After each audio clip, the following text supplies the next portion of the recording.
반갑습니다. 오늘 강의를 맡은 충남대학교 이성우라고 합니다. 제가 오늘 강의할 주제는 백야 김자진에 대해서 강의를 할까 합니다.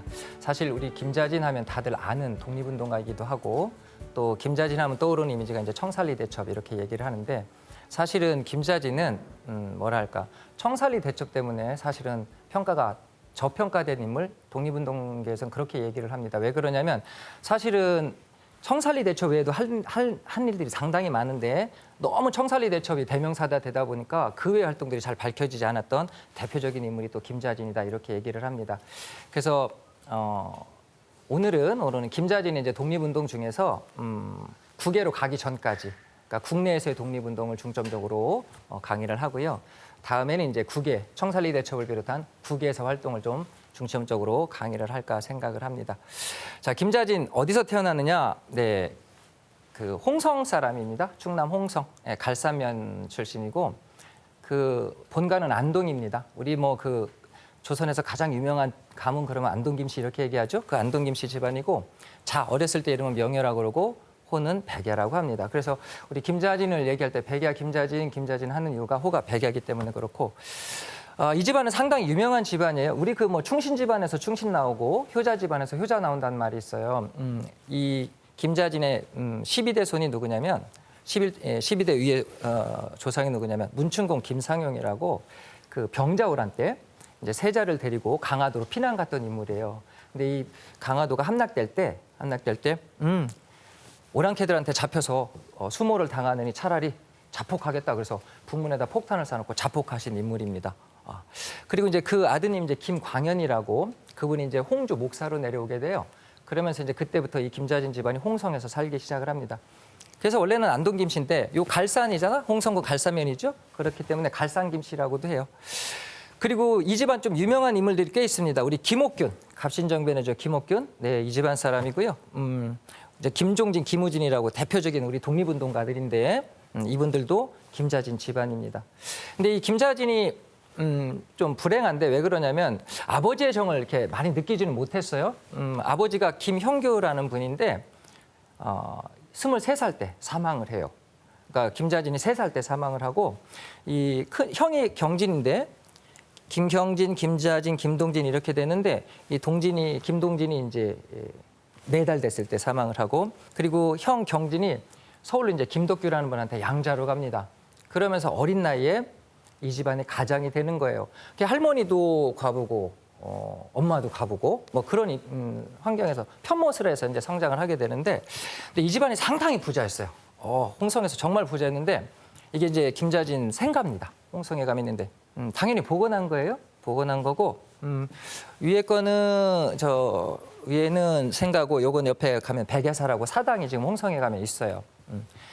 좀 과장이 있긴 하겠지만 집이 99칸. 저런 기와집이 99칸이었다고 그러고 노비가 한 50여 명 있었다고 합니다. 하여튼 부잣집이었는데 그러다 보니까 이제 김자진은 어렸을 때부터 뭐라 해야 될까? 할머니 또 엄마 이 두 할머니하고 엄마가 이 집안에서 가장 큰 걱정거리가 김자진의 건강이었어요. 그러니까 김경진이 이제 서울로 양자로 갔잖아요. 그러면서 이제 김자진이 장손이 됐는데 이 워낙 명이 짧은 집안이다 보니까 이 김자진이 건강이 어떻게 될까 봐 아주 애지중지하면서 키웠어요. 근데 김자진도 어렸을 때부터 그런 생각을 한다고? 우리 집 되게 부자예요. 그리고 나는 이 집안에서 되게 귀한 존재라는 걸 알아요. 그래서 자기가 하고 싶은 거는 뭐든지 하면서 살아요. 그래서 이제 김자진의 일화가 상당히 많은데 어렸을 때부터 뭐를 했다 그러냐면 단식을 잘했대요. 단식. 그러니까 뭘 욕을 했는데 할머니나 엄마가 안 들어주면 단식하는 거예요. 김자진은 이렇게 집에서 나갈 때는 이렇게 비단 옷을 입고 나가요. 비단 옷을 입고 나가는데 들어올 때는 항상 허름한 옷으로 갈아입고 들어와요. 왜 그러면 나가보면 자기는 부잣집이라 비단 옷을 입고 나가는데 나가보면 자기 친구들은 다 허름한 옷을 입고 있잖아. 그래서 이제 갈아입고 오는 거예요. 근데 아무리 부잣집이라도 이거 매일 어떻게 새 옷을 내주겠어요. 그렇죠. 할머니가 불러다 얘기를 한다고. 너 다시 나가서 옷 갈아입고 오면 그냥 두지 않겠다 그럽니다. 김자진 뭐 했겠어요?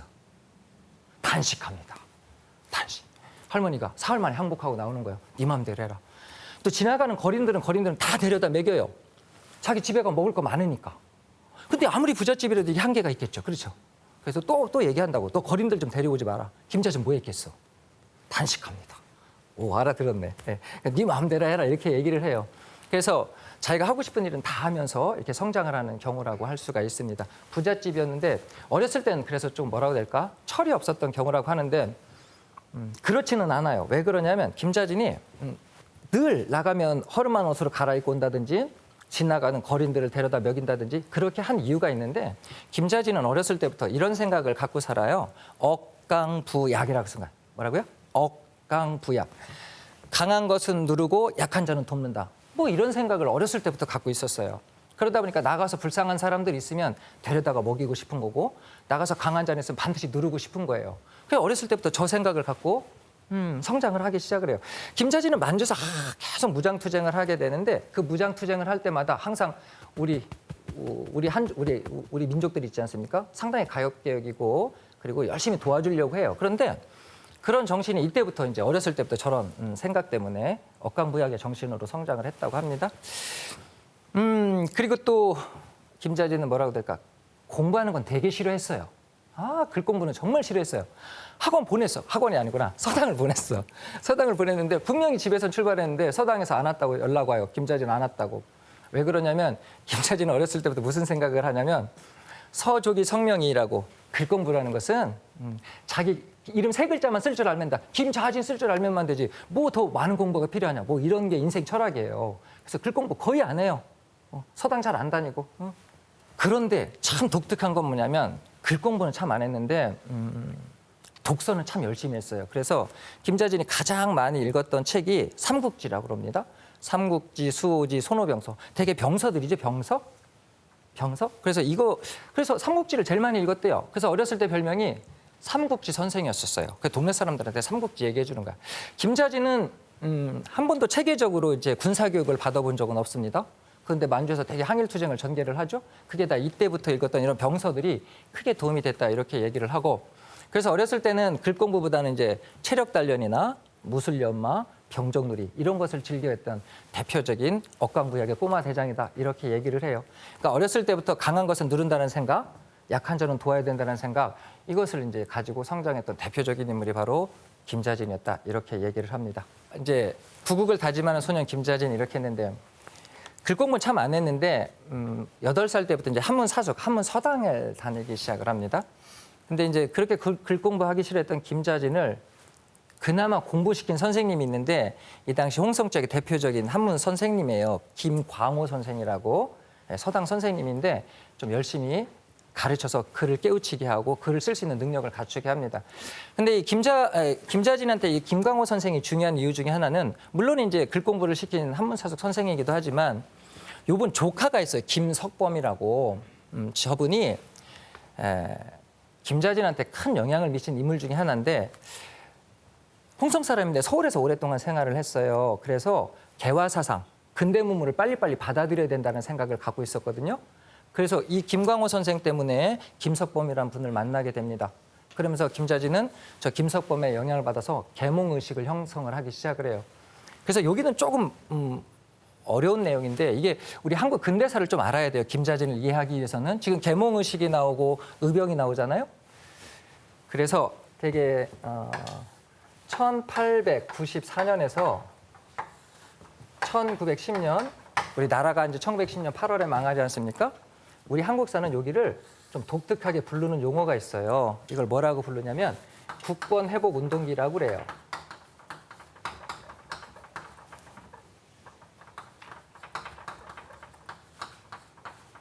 왜 국권회복운동기라고 그러냐면 지금 나라도 있고 황제도 있고 백성들도 다 있어요. 그러죠? 근데 나라의 권리만 점점 일본한테 빼앗겨져 가고 있다는 거지. 그래서 그 빼앗겨져 가고 있는 나라의 권리를 회복하자. 그래서 국권회복운동기 이렇게 부릅니다.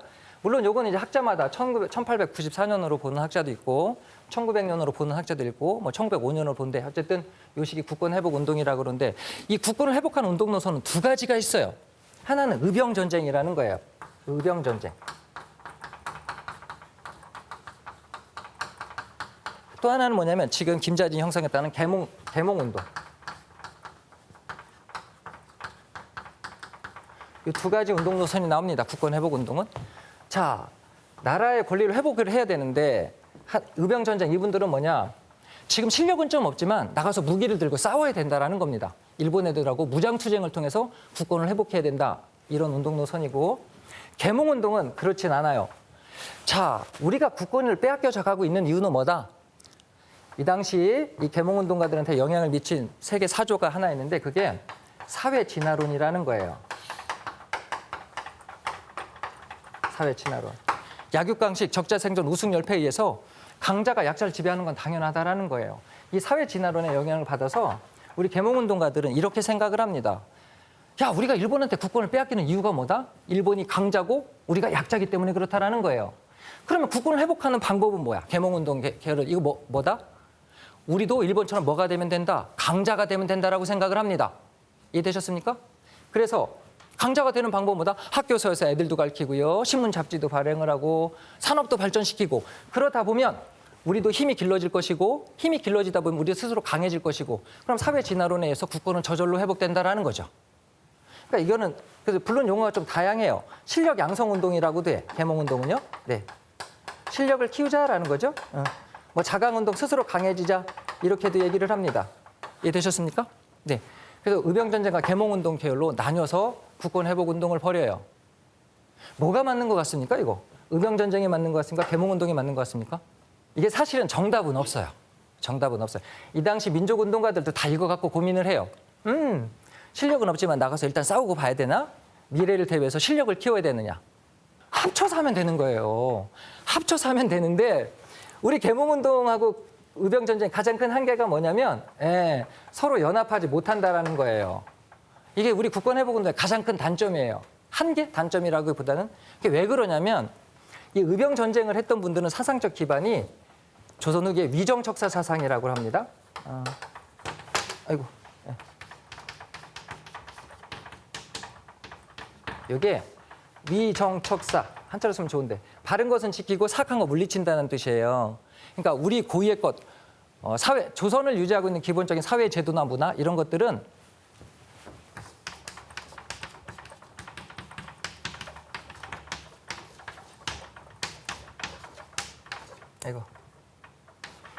지킬 리, 바를 정, 배척할 척, 사악할 사 이렇게 쓴 거예요.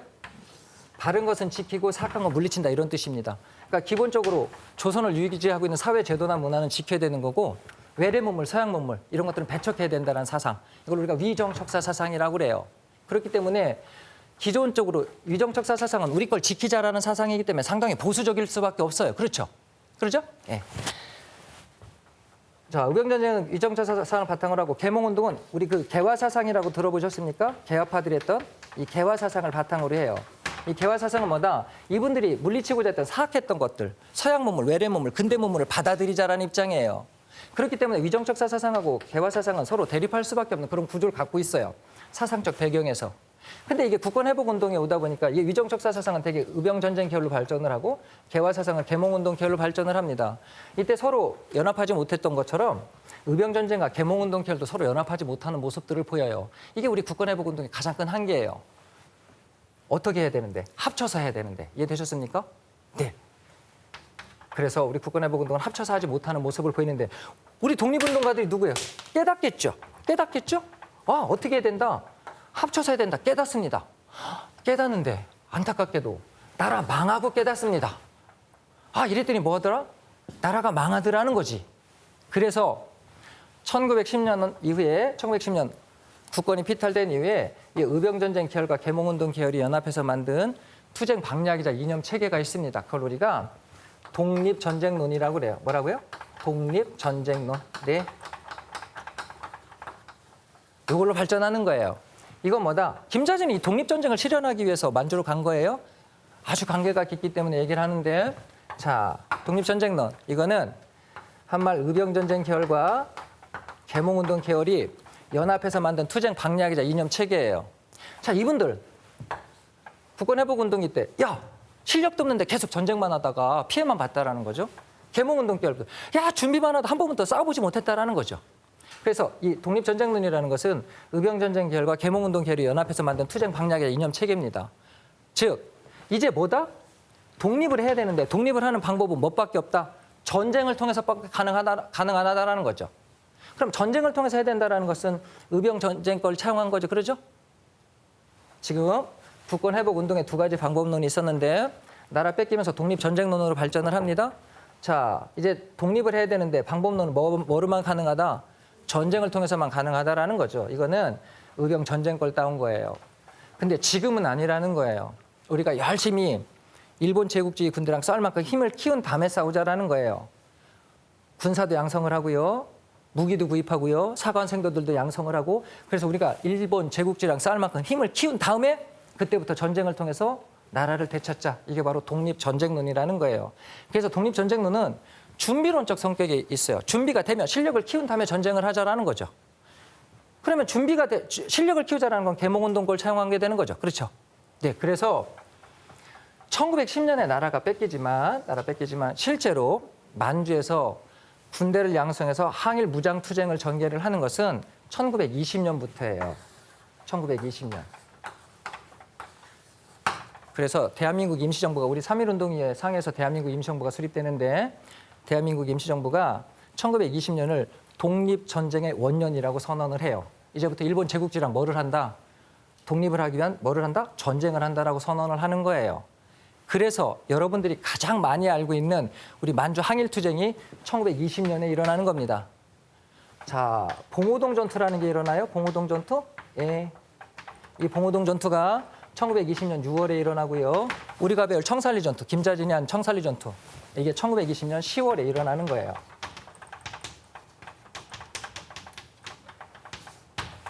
아니 교수님, 우린 1910년에 나라를 뺏겼는데 왜 만주에서 항일 무장투쟁 1920년부터 합니까? 우리 이때 뭐 했습니까? 뭐 했겠습니까? 준비를 한 겁니다. 일본 제국주의랑 싸울 만큼 힘을 키운 다음에 전쟁을 하자. 독립전쟁론에서 준비를 했고요. 준비가 되니까 1920년부터 항일 무장투쟁을 전개를 하기 시작을 하는 거예요. 이해되셨습니까? 사실 우리 독립전쟁을 정말 열심히 준비합니다. 봉오동 전투 때 일본군 얼마 죽이냐면 일본군 사상자가 150명 나와요. 150명 나오고 우리 이제 다음 시간에 할 텐데 이 청산리 대첩 때 이 청산리 대첩은 이제 그 사상자 수가 학자마다 다 틀린데 되게 대한민국 임시정부에서는 1,200명 일본군 1,200명 죽였다고 합니다. 오, 큰 전과예요, 사실은. 이 1,200명 죽일 동안 일본군 1,200명 사상자 날 동안 우리 독립군은 130명도 사상자가 안 나요. 이해되셨어요? 일본군 1,200명 사상자 날 때 우리 독립군은 130명도 안 죽어요. 이 정도 되면 박수 나와야 되는데. 자, 일본군 1,300명 죽일 동안 우리 독립군들은 희생자가 120명도 안 나와요. 그러니까 우리가 얼마나 독립전쟁을 열심히 준비했나를 알 수 있는 부분이죠. 사실 우리 의병전쟁이라는 표현을 쓰고 있지만 이제 의병전쟁 할 텐데 의병전쟁을 표현을 쓰고 있지만 사실 국권회복 운동기 때 의병전쟁은 사실은 뭐라고 해야 될까? 무기 체계가 너무 차이가 났어요. 그래서 뭐 거의 일방적으로 당한 수준이 될 수가 있어요. 우리 의병들이라는 것은 그냥 시골에서 농사 짓던 분들, 장사하시던 분들이 그냥 집에 있는 무기 들고 나오는 거예요. 뭐 꽃갱이, 죽창 이런 거 갖고 나오는 거예요. 근데 일본 애들은 이미 1894년부터 뭐 무라타 소총 뭐 이런 거 갖고 다녀요. 1분에 15발 연발 가능한 소총을 갖고 다니는데 그런 애들하고 우리는 죽창 갖고 싸우는 거예요. 이게 게임이 안 되는 거지. 우리 의병 무기의 가장 큰 한계. 뭘 붙어야 어떻게 죽이는 거예요. 붙어 어떻게 찔르든지 뭐 어떻게 할 거 아니에요. 그러죠. 그런데 우린 이미 붙기 전에 일본군한테 총을 맞는 거예요. 그래서 의병 전쟁은 어떻게 보면 정말 슬픈 전쟁이에요. 이게 의병도 사람이거든요. 사람이죠. 나는 죽창 들고 가고 쟤들은 뭐 오연발 소총 쏘는데 나 가면 죽는다는 거 알죠. 당연히 알겠죠. 사람인데. 그런데도 또 번개. 이 무려 몇 년을 봉기한 겁니까? 1894년에서 1910년까지. 뭐 1914년까지 하기도 하는데 무려 10여 년 동안 계속 봉기하는 거예요. 이유는 딱 하나예요. 일본으로부터 뭐를 지켜야 된다? 나라를 지켜야 된다는 그 정신 하나로 봉기하는 거예요. 이건 결론이 나 있는 전쟁인 거지, 쉽게 말하면. 이런 전쟁을 하다가 150명 죽이고 1,200명 죽였다는 것은 우리가 독립전쟁론을 얼마나 열심히 준비했나를 알 수 있는 부분이에요. 이해되셨습니까? 제가 이 설명을 한 이유는 뭐냐면 지금 김자진의 오늘 강의 주제 내용들이 다 여기 있게 얘기해요. 여기. 국권회복 운동기. 오늘은 여기 내용이고요. 다음 시간에는 여기 내용을 하는 거예요. 그래서 이 개념을 알아야 우리가 저 이해가 되기 때문에 설명을 한 건데 자, 의병전쟁과 계몽운동 이 두 가지 운동 노선을 우리가 국권회복 운동이라고 합니다. 이게 발전해서 독립전쟁론이 실현되는 거고 이것을 만주에서 실현했던 인물이 누구다? 김자진이다. 이렇게 보면 되는 거죠. 네. 참 독특한데 이 김석범이라는 분한테 계몽의식을 소유를 해요. 홍성은 의병전쟁으로 정말 유명한 곳이거든요. 우리 그 의병전쟁의 가장 대표적인 의병을 말하라 그러면 홍주 의병을 말합니다. 홍주 그러면 지금 어디냐? 홍성. 홍성에서 의병이 두 번 봉기해요. 1896년에 한 번 봉기하고 1906년에 또 한 번 봉기해요. 되게 항일적인 곳이에요. 두 번 봉기하는데 자기 고향에서 김자진 홍성 사람이잖아요. 자기 고향에서 의병이 봉기했음에도 불구하고 김자진은 의병의 영향을 받진 않아요. 받진 않고 계몽의식을 형성을 하게 되는데 그게 바로 한문사석 선생님이 김석범 선생의 영향을 받았다 이렇게 얘기를 합니다. 네. 또 하나는 제가 지금 저 의병 전쟁에서 가장 대표적인 의병이 홍주병이라고 그랬죠? 이게 이제 홍성 저 내포 문화권의 의병들이 봉기한 건데 여기 홍주병장의 대표적인 분이 김복한이라는 분이고 의병장을 하십니다. 그 1900년 민종식이라는 분이 하시게 되는데 요 김복한 선생이라고 아주 유명하신 유학자예요. 홍주 의병장을 역임을 하십니다.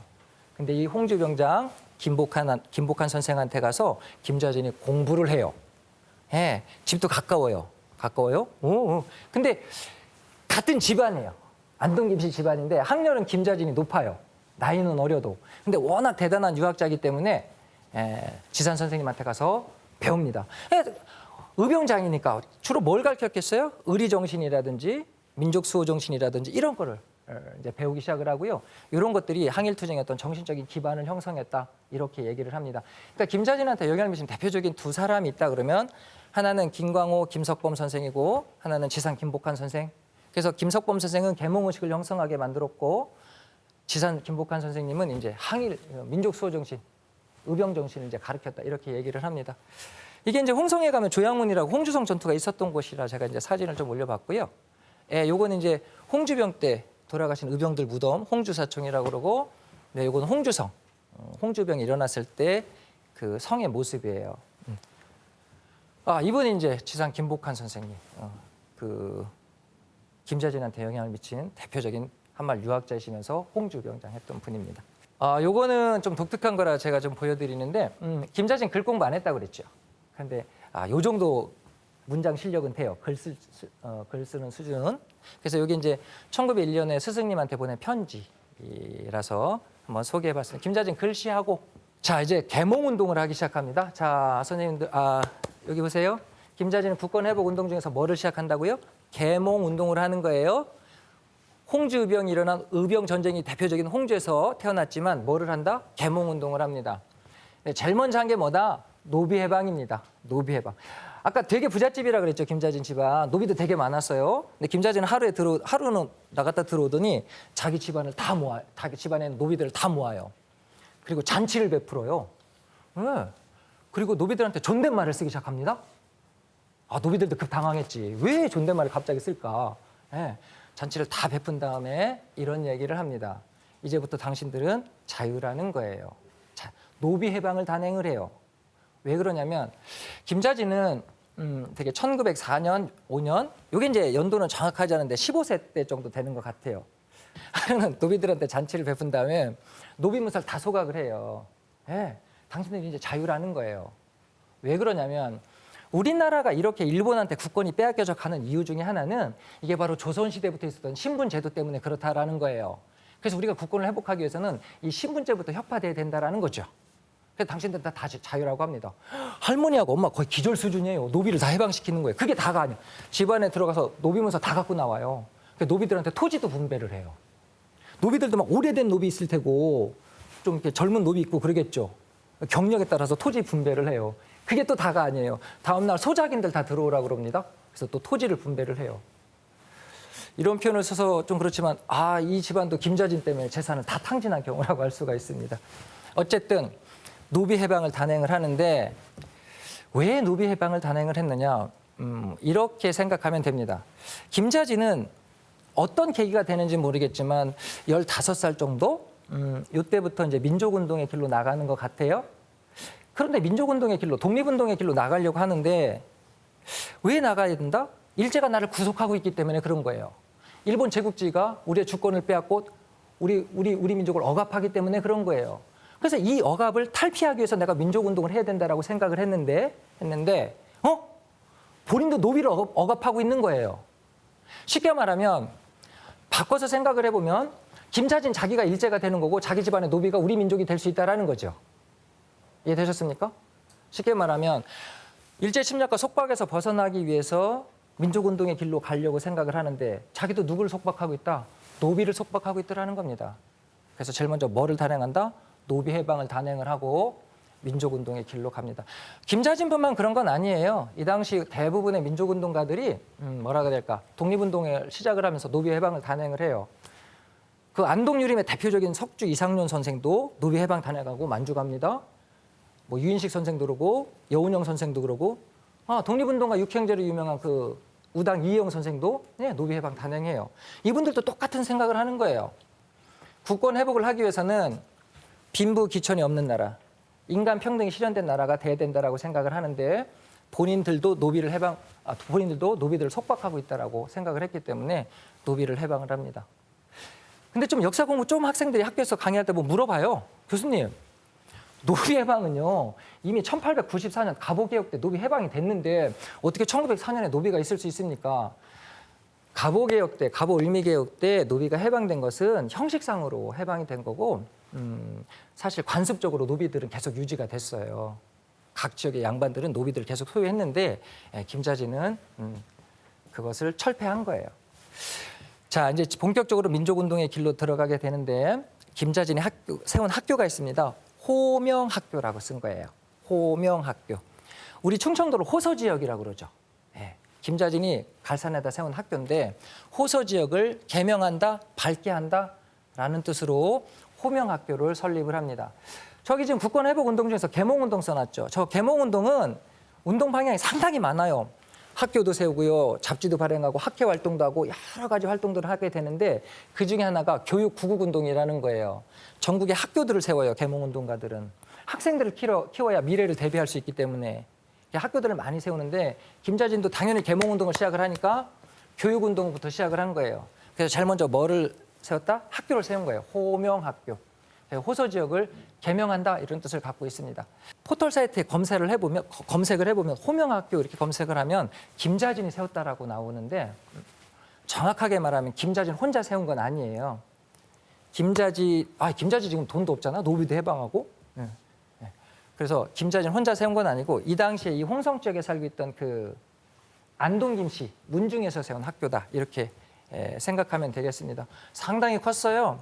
학교가 62평 정도 됐고 학생 수가 한 100명 정도 이렇게 됐다고 합니다. 1908년에 100명이면 상당히 많은 거예요. 그다음에 중등과, 지금으로 말하면 중등과정, 수학과, 법률 전문과까지 있었던 대표적인 홍성의 근대적인 학교, 이게 바로 뭐다? 호명학교라고 얘기를 하고 이게 김자진을 중심으로 한 홍성 지역의 안동이신 문중에서 세운 학교 이렇게 얘기를 합니다. 이게 이제 호명학교, 너무 유명한 학교가 되다 보니까 이 당시 대표적인 계몽운동 계열의 신문이 대한매일신보라는 신문인데 저기 이제 호명학교 관련 기사가 떠요.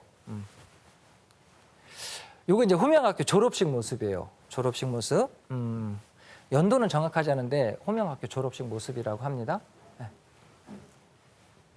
그리고 이제 이게 호명학교 그 터예요. 지금 남아있는 터. 지금 김자진이 태어난 그 갈산에 가게 되면 그 기념관 앞에 가면 갈산 중고등학교가 있어요. 그 옆에가 여기 호명학교 터였다고 해요. 그래서 지금 그 갈산 중고등학교가 호명학교를 계승했다 뭐 이런 이야기를 합니다. 그러니까 운동장 바로 옆이에요. 그 호명학교는 뭐 기숙사가 호명관, 뭐 도서관은 백야관 뭐 이렇게 얘기를 합니다. 그래서 김자진은 우린 이런 인식을 갖고 있죠. 김자진 하면 항일무장투쟁가, 혁명가 뭐 이런 생각만 하게 되는데 사실은 대표적인 교육운동가기도 해요. 그래서 만주에서 독립운동할 때도 정말 많은 학교들을 세우거든요. 근데 그 출발이 바로 홍성에서의 호명학교에서부터 출발했다 이렇게 얘기를 합니다. 네, 이제 서울로 갑니다. 왜 서울로 가느냐? 지금은 그러지만 그 뭐라 해야 될까? 지금도 중심은 서울이지만 이 당시 중심은 서울이죠. 그러죠? 김자진은 이제 14, 15살 때부터 민족운동의 길로 나가려고 했는데 이게 홍성이 구석이잖아. 저 시골이죠. 그러니까 이 당시는 대한제국이라고 하는데 이 대한제국이 어떻게 돌아가고 있는지 일제가 어떻게 침략하고 있는지 이런 상황을 자세히 모르는 거예요. 그래서 서울에 가서 직접 대한제국의 현실을 좀 느껴봐야 되겠다라고 생각을 해서 서울로 갑니다. 제가 여기다 뭐라고 써놨냐면 대한제국의 현실을 직접 보고 자신이 나아갈 길을 모색하기 위해서 갔다 이렇게 써놨는데 이제 서울에 올라가서 우리 이제 대표적인 민족운동가들하고 이제 그 교류를 하게 되는데 이 당시 가장 대표적인 그 계몽운동 단체가 신민회라는 단체예요. 이 신민회. 예. 그래서 이 신민회 인사들하고 교류를 하기 시작을 합니다. 그리고 또 하나 뭐를 한다? 기홍학회 활동을 합니다. 이게 한자로 써놨으면 좋을 텐데 이게 경기도 호서 지역에 학문을 흥한다 이런 뜻인데 지금 저 계몽운동에서 아까 김자진이 호명학교 세운 거는 교육 구국운동 차원에서 학교를 세운 거고요. 저 학회 활동이라는 게 있어요. 이 당시 서울로 올라오는 사람들끼리 각 지역별로 뭐랄까 지금으로 말하면 이렇게 스터디 그룹을 만든 거예요. 학회. 그래서 뭐 전라도 분들은 호남학회, 뭐 경상도 분들은 관동학회, 강원도 분들은 관동학회, 뭐 경상도 분들은 교남학회, 경기도 충청도 분들은 뭐 기홍학회를 만드는 거예요. 그래서 서울에서 잡지도 발행을 하고 토론회도 하고 이렇게 강연회도 하고 뭐 이런 활동을 하면서 국민들 계몽을 시키는 거고 그러다가 이제 다시 지역으로 내려가죠. 그럼 그 지역에 가서 또 그 지역 사람들한테 뭐 강연회도 하고 토론회도 하고 그러면서 이제 국민들 계몽하는 그런 단체 활동을 해요. 기홍학회라고. 그러니까 이런 거죠. 저는 이제 충청도에서만 이제 40년 넘게 살았는데 만약에 이 당시에 서울로 갔다 그러면 기홍학회에서 활동을 하다가 서울에서 볼 일 다 끝났어요. 그럼 대전에 내려오겠죠. 그렇죠. 그러면 기홍학회 대전지회 뭐 이렇게 그 지역에 계몽운동을 하는 거예요. 김자진도 서울에서 기홍학회 활동을 하고요. 기홍학회 홍주지회 활동도 하고 그렇습니다. 네. 그러니까 지금 김자진은 계속해서 뭐를 하는 거죠? 계몽운동을 하고 있는 거죠. 그렇죠? 이해되셨습니까? 지금 김자진은 국권회복운동 중에서 의병전쟁과 계몽운동 중에서 뭐를 하고 있다? 계몽운동을 한 거예요. 의병전쟁이 활발하게 일어났던 홍성에서 태어났음에도 불구하고 의병전쟁에 직접 참여하진 않아요. 그리고 구조적으로 의병을 하긴 좀 어려운 이유가 뭐냐면 김자진이 1889년생이에요. 그러죠? 근데 되게 지금 홍주의병이 1906년에 일어나잖아요. 1906년하고 1896년에 일어나잖아요. 나이상으로 의병에 참여할 수 있는 그런 구조적인 문제가 좀 있어요. 1896년에 몇 살이죠? 7살? 7살에 의병 못하죠. 그러니까 홍주병, 1차 홍주병 때는 못해요. 그러죠? 1906년이면 14, 15 의병 못해요. 그러니까 이게 뭐라고 해야 될까? 계몽의식을 형성을 했기 때문에 의병전쟁을 안 했다고 볼 수도 있지만 현실적으로 나이도 좀 어려워요. 의병전쟁을 하기는. 그래서 대표적인 홍주의병장인 김복한 선생님께서 가르침을 주기도 하고 같은 문중 사람이기도 하지만 어쨌든 의병전쟁에 참여하지 않고 계몽운동을 합니다. 그래서 교육구국운동으로 학교 세우고요. 노비 해방을 하고 신민회원들하고 활동을 하고 기홍학회 활동을 하는 거예요. 그래서 국권회복운동을 열심히 전개를 하려고 그랬는데 안타깝게도 김자진이 서울에서 활동을 시작하면서 우리가 일본한테 나라를 빼앗기면서 더 이상 국권회복운동을 하지 못하고요. 이제 국권회복운동이 끝났으니까 이제 김자진은 뭐를 해야 된다? 독립운동을 해야 되는 겁니다. 이해되셨습니까? 자, 그래서 김자진은 이제 국내 독립운동을 하게 되는데 의병전쟁과 계몽운동 중에서 뭐를 했다? 계몽운동을 한 겁니다. 국권회복운동론 중에서는. 그래서 계몽운동으로 뭐를 했다? 노비해방을 하고요. 호명학교를 세우고 신민회 활동을 하고 기홍학회 활동을 합니다. 그래서 이렇게 열심히 국권회복운동을 전개를 하려고 했는데 안타깝게도 1910년에 나라가 망합니다. 나라가 망하면서 김자진이 이제 만주에 가서 독립운동을 하려고 합니다. 그래서 1910년경에 이건 날짜는 정확하진 않는데 만주에 가서 독립운동을 해야 돼요. 근데 만주에 가서 독립운동을 하기 위해서는 뭐가 필요했겠습니까? 자금이 필요했겠죠. 그렇죠. 그래서 나라가 망하면서 군자금 모집 활동을 합니다. 그래서 그 군자금 모집 활동을 하기 위해서 서울에다가 설립한 학교가 되게 한자로 이창양행 이렇게 쓴 거예요. 그다음에 신의주에다가는 염직회사 이렇게 씁니다. 요 회사들은 뭐냐? 이거 뭐 장사하기 위한 회사는 아니고요. 이제 우리 독립운동의 특성을 보게 되면 우리 독립운동가들은 이제 국내에서는 독립운동하기 상당히 어렵죠. 우리 뭐 영화들 보게 되면 암살이니 뭐 이런 영화들 보면 되게 국내에서 활동하기 상당히 어렵지 않습니까? 그렇기 때문에 국내에서 활동하던 독립운동가들은 활동 거점이 필요해요. 모임을 갖거나 또는 뭐 거사를 계획하는 장소가 필요한데, 근데 외딴 집 하나에 외부 사람들이 막 들락날락 거리면 일본 애들한테 금방 들키겠죠. 그렇죠? 그래서 우리 독립운동가들은 항상 이렇게 위장 상점들을 만들어요. 위장 상점. 그러니까 이창양행이라고 잡화점이에요. 잡화점. 그다음에 염직회사라고 그냥 무역회사예요. 이런 거죠. 우리 뭐 물건 사러 가는 것처럼 상점에 가서 물건 사면서 정보 교류하고 회의하고. 근데 민간인 그냥 이런 위장 상점이 아닌 곳에 가서 이게 하게 되면 금방 들키겠죠. 이해되셨습니까? 네. 그래서 군자금 모집을 하기 위해서 서울에다 만든 건 이창양행이라고 그러고 신의주에다 만든 건 염직회사라고 그래요. 저 위장 상점들을 차려놓고 군자금 모집 활동을 하기 시작을 합니다. 특히 가장 핵심적인 게 이창양행인데 저건 서울에다 만들었고 신의주에다 만든 거는 김자진은 독립운동을 하기 위해서는 만주로 가야 되는데 만주 어디라고 생각을 하냐면 서간도라고 생각해요. 만주. 이게 독립전쟁론이라는 게 이런 거예요. 간단한데 우리가 열심히 군대를 양성을 하는 거예요. 군대를 양성을 해서 일본하고 뭐를 한다? 전쟁을 하는 거예요. 전쟁을 해서 뭐를 달성한다? 독립을 달성한다. 이게 이제 독립전쟁론의 기본이거든요. 그래서 이 군대를 양성을 해서 전쟁을 해서 독립을 달성을 해야 되는데 군대를 양성하기 가장 좋은 곳이 어디다? 만주라고 생각을 하는 거예요. 일단 독립군을 양성해서 일본하고 전쟁을 벌여야 되는데 그러다 보니까 붙어 있어야 되겠죠. 우리나라랑. 그렇죠. 그 붙어 있는 가장 좋은 곳이 어디다? 만주라고 생각해요. 그리고 만주는 고대부터 우리 땅 뭐 이런 개념. 예, 그래서 만주에다 독립운동 기지들을 건설을 하기 시작을 해요. 독립전쟁론이라는 건 기본적으로. 신흥무관학교가 유아연 삼원포에 세워지는 것도 바로 만주에다가 설립했다는 저런 생각 때문에 그런 거예요.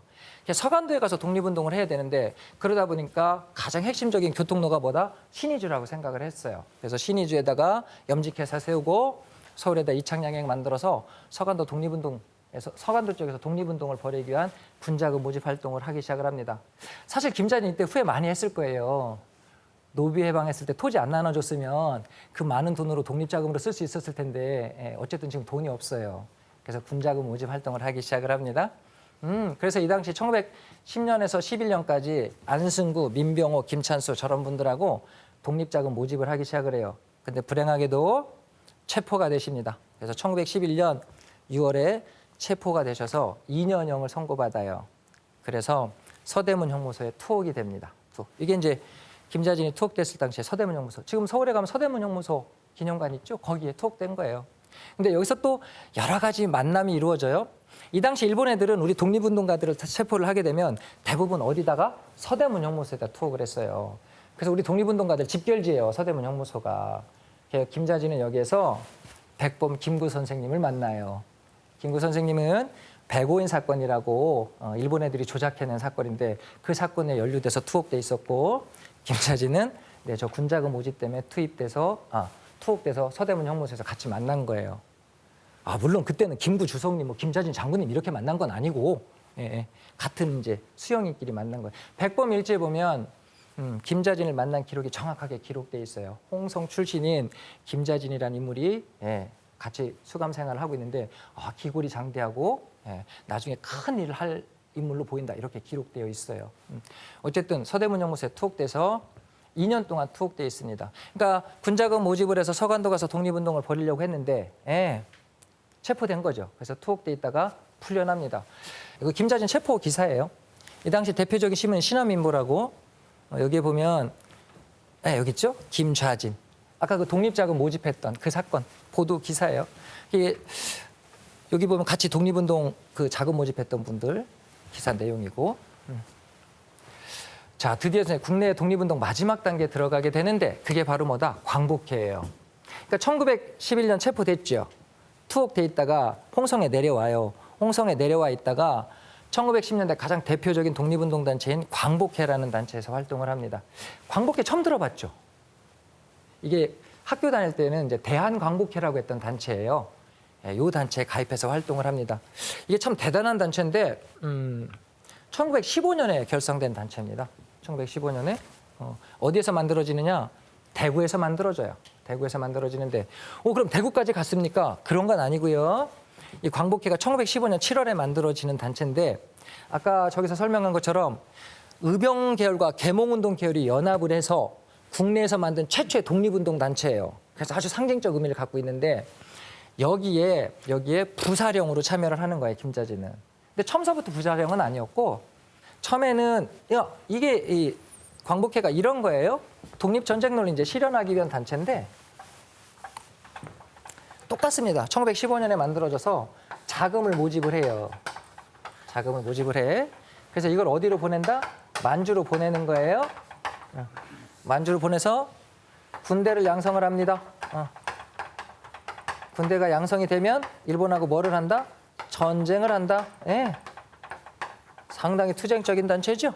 예. 광복회 활동을 합니다. 이게 1915년에 만들어지는 건데, 아이고. 그래서 이 만주에다가 군대를 양성하기 위해서 만주 본부를 만들어요.